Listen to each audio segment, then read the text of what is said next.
안녕하세요. 만나서 반갑습니다. 역사가 김영준입니다.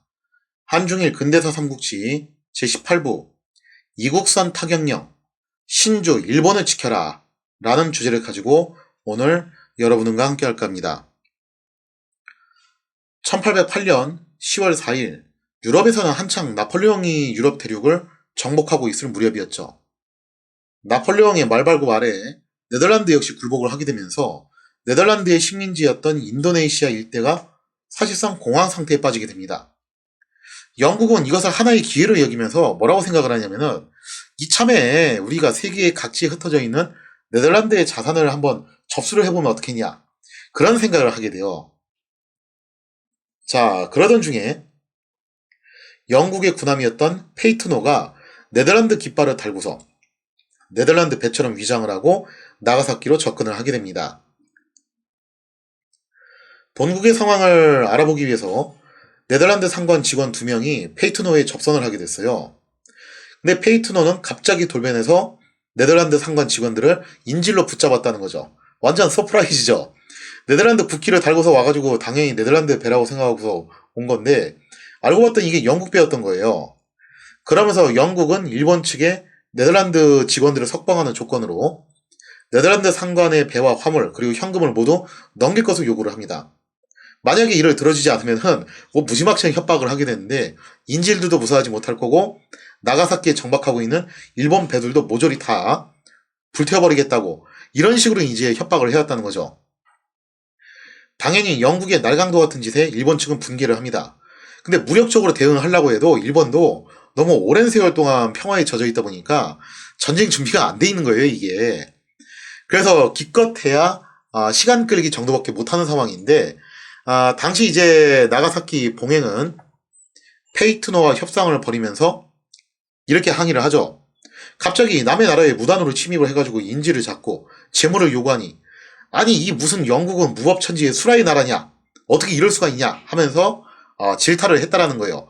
그러면서 이제 다른 지역에서 병력을 끌어모아가지고 어떻게 뭐 좀 이제 군사적으로도 대응을 해보려고 했는데 사실 군사적 대응은 현 시점에서 거의 힘든 상황이었어요. 자, 그리고 영국 측도 뭐 하다 보니까 자신들 조건이 좀 과도하다고 생각을 했는지 결국에는 네덜란드 상관 직원 2명을 풀어주고 식료품만 보급을 받고 떠나기로 합니다. 자, 그렇게 해서 페이트노는 며칠 후에 일본 측이 제공해줬던 물과 돼지를 받고서 나가사키를 유유히 떠나는 사건이 일어나게 됐으니 이걸 두고서 이제 페이트노 사건이라고 이야기를 한다는 거죠. 이 페이트노 사건을 통해서 일본이 충격에 빠져요. 만약에 서양 애들이 이런 식으로 밀고 들어오면 우리가 어떻게 대처를 할 거냐 이거죠. 그래서 이때 관련해가지고 제대로 대처를 못했다고 가로 몇 명이 이제 할복을 하는 그런 소동도 벌어지기도 했었죠. 문제는 영국인들에 대한 소동이 이것이 끝이 아니었다는 겁니다. 1824년 규슈 남쪽에 위치한 섬이었던 다카라지마를 영국인들이 습격을 해서 소 3마리를 약탈을 하는 등 끊임없이 일본을 자극하는 행동을 했다라는 거죠. 그러니까 이게 외구가 아니라 영구죠, 영구. 어떻게 보면 일본이 자기들이 해적시만 하고 살았지 이렇게 다 할 거라고는 생각도 못했거든요. 자기들보다 한 단계 더 위인 애들이 온 거예요. 자, 아무튼 이런저런 일들이 겹치게 되면서 1825년 결국 격분한 에도막군은 이양선은 발견 즉시 포격을 하고 서양인들은 표류건 모건 간에 입국 즉시 전부 참살한다는 이국선 타격령을 선포하기 이르게 됩니다. 정말 무지막지한 세국령을 선포를 한 거죠. 이는 영국인들의 계속되는 횡포에 대한 강경한 조치이기도 했지만 한편으로는 일본인들이 그간 몰래 영국 포경선과 밀거래를 해온 것이 적발이 됐다는 거예요. 이때가 이제 대포경의 시대라고 해가지고 미국이나 영국의 배들이 돌아다니면서 포경 산업을 엄청나게 이끌고 있던 시기였습니다. 그래서 이 포경 산업 관련해가지고 이제 나온 영화가 하트 오브 덫이라는 영화가 있죠. 이게 또 소설 모비딕을 갖다 이제 또 모티브로 만든 건데, 요거는 이제 어떻게 보면 고래한테 역습을 당한 사건이에요. 항해고래 한 마리가 완전 이제 분노해가지고 포경선을 들이받아가지고 포경선이 침몰돼서 그 포경 선원들이 이제 생존을 위한 몸부림을 치는 내용이 이제 영화의 주요 소재인데, 어쨌거나 뭐 이제 이런 소재의 배경이 됐던 시대가 바로 요 시대였습니다.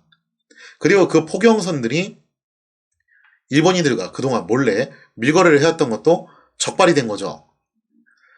아무튼 이렇게 해서 에도 막부는 서양의 배들이 접근해오면 무조건 대포를 쏴서 추방을 한다는 방침을 고수하게 됐으며, 이로써 이렇게 완벽하게 서양인들을 추방하고 차단함으로써 신주 일본은 지켜질 것이라고 믿었다라는 거죠. 일본인들은 자신들을 갖다 이제 신의 나라라고 이제 그렇게 생각을 하는데, 그거를 이제 표현하는 단어가 신주 내지는 뭐 신국, 그런 표현을 써요. 따라서 1839년에 일어났던 만사회옥, 지난 시간에 설명을 했던 사건이죠. 그 만사회옥도 이런 이국선 타격령 같은 강력한 쇄국 정책의 배경 속에서 일어난 사건이었죠. 그래서 분위기 자체가 이제 난학을 탄압할 수밖에 없는 그런 분위기였다는 거예요. 자, 일본의 이국선 타격령은 정말 철저해가지고 어느 정도로 이게 강력했냐면은 1837년에 일어났던 사건입니다. 표류했던 일본인들을 송환하기 위해서 접근했던 미국의 상선 모리슨호가 이제 접근을 하게 되는데, 일본인 표류민들을 갖다 이제 데리고 왔었어요. 그래서 너네 표류민들 돌려주겠다라고 왔는데 그 상선마저 쫓아낸 사건이 발생을 하게 되죠. 이걸 이제 모리슨호 사건이라고 이야기를 해요. 물론 이때 모리슨호가 순수하게 표류민들을 송환하겠다 그런 의도만 가지고 온 건 아니었어요. 사실은 좀 이제 선교 사업을 좀 해보려고 왔던 거였는데, 어쨌든 에도마쿠가 이국선 타격령을 선포를 함으로써 접근을 못하고 결국 돌아오게 됐다는 거죠. 그래서 이때 고국으로 돌아오지 못했던 일본인들은 결국에는 이제 여생을 이제 어떻게 마감을 하게 되냐면은 마카오에 이제 머물게 되면서 성경을 일본어로 번역하는 작업에 참여를 하면서 그곳에서 생을 마감을 하게 됩니다. 자, 그러다 이제 1842년이 됐습니다. 그동안 강력하게 쇄국을 이어가던 일본에 정말 충공갱스러운 소식이 하나 들어오게 되죠.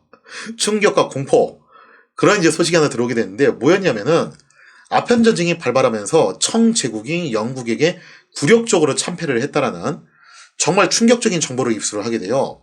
청 제국이 누구냐 이거죠. 당시 동아시아 최강 세력이잖아요, 그죠? 그 강력했던 청 제국이 영국에게 흠씬 두들겨 맞고서 굴욕적으로 난징 조약을 체결했다라는 그런 첩보를 들은 거예요. 그러면서 서양 세력의 힘을 절감한 에도마쿠, 이젠 공포에 떨기 시작합니다. 만약에 쟤들이 그러면은 이쪽으로 오면 어떻게 하냐 이거죠. 그래서 공연히 우리가 트집거리 잡혀가지고 우리도 청제국처럼 두들겨 맞느니 아예 애초에 트집거리를 만들지 말자라고 이렇게 생각을 하게 됩니다. 그러면서 에도마쿠는 그간 유지해왔던 이국선 타격령을 은근슬쩍 철폐를 해버려요. 그러면서 이제 어떤 식으로 방침을 바꾸냐면은 방문하는 서양 배들에게는 교류를 하지는 않고, 그렇다고 해가지고 오해하시면 안 되는 게, 그렇다고 해서 쇄국을 처리하고 개항하게 뜻은 아니에요.